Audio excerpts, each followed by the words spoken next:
আর বন্ধুরা, আজকে স্বপ্নের রান্নাঘরে আমি তোমাদের সঙ্গে শেয়ার করব কুঁদরি পোস্ত। আমরা কমের বেশি কুঁদরি সবাই খেয়ে থাকি, তো আজকে আমি তোমাদের সঙ্গে শেয়ার করব কুঁদরি পোস্ত। তো এই যে নিয়ে নিয়েছি আমি কুঁদরি, আর কুঁদরিগুলো আমি এই যে এইভাবে কেটে নেব।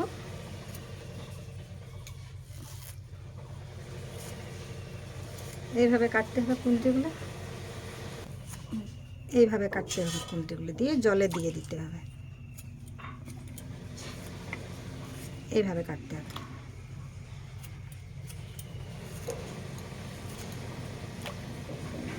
দেখতে পাচ্ছ বন্ধুরা, আমি কুঁদরিটা এই যে এইভাবে কেটে নিয়েছি, আর সুন্দর করে জলে আমি ধুয়েও নিয়েছি। তার থেকে আমি জল থেকে এখন ছেঁকে নেব।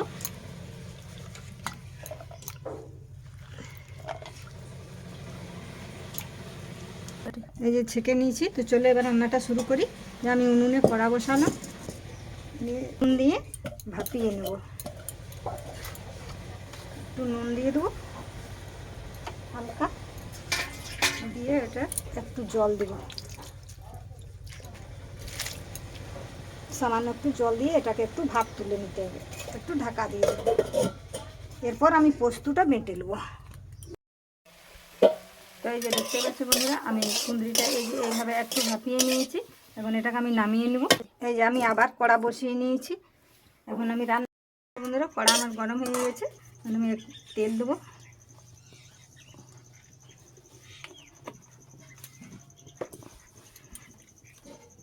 এই যে দেখতে পাচ্ছি বন্ধুরা, কড়ার তেলও গরম হয়ে এসছে।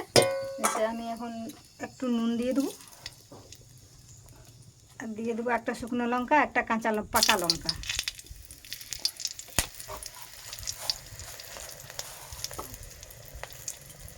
আর দিয়ে দিচ্ছি একটু কালো জিরা, দিয়ে দেবো আমি পেঁয়াজ।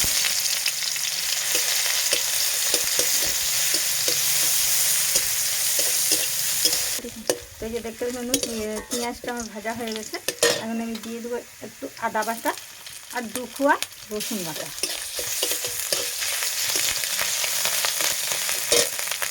আর দিয়ে দেবো আমি হলুদ। তো কম করে দেবো হলুদটা, খুব বেশি দেওয়ার দরকার নেই, পোস্ত তো হলুদ খুব বেশি দেওয়ার দরকার নেই। আর দিয়ে দিচ্ছি আমি 1 চামচ শুকনো লঙ্কা গুঁড়ো।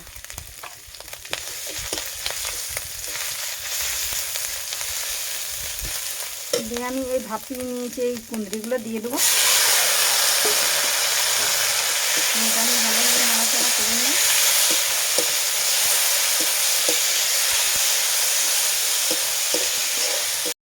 বন্ধুরা, আমি খুব সুন্দর মশলার সঙ্গে কষে নিয়েছি কুঁদরিটা।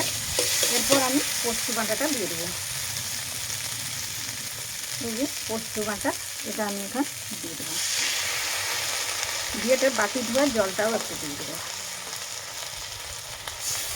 এটাও ভালোভাবে নাড়াচাড়া করে নেব।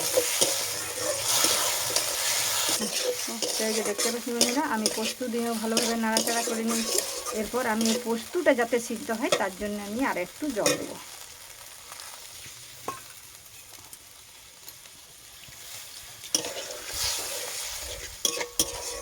দিয়ে আর একটু আমি ঢাকা দেবো। তো এই যে দেখতে পাচ্ছি বন্ধুরা, কুঁদরি পোস্ত আমার হয়ে এসছে। এটা এখন আমি নামিয়ে নেব। কি সুন্দর হয়েছে পোস্তটা।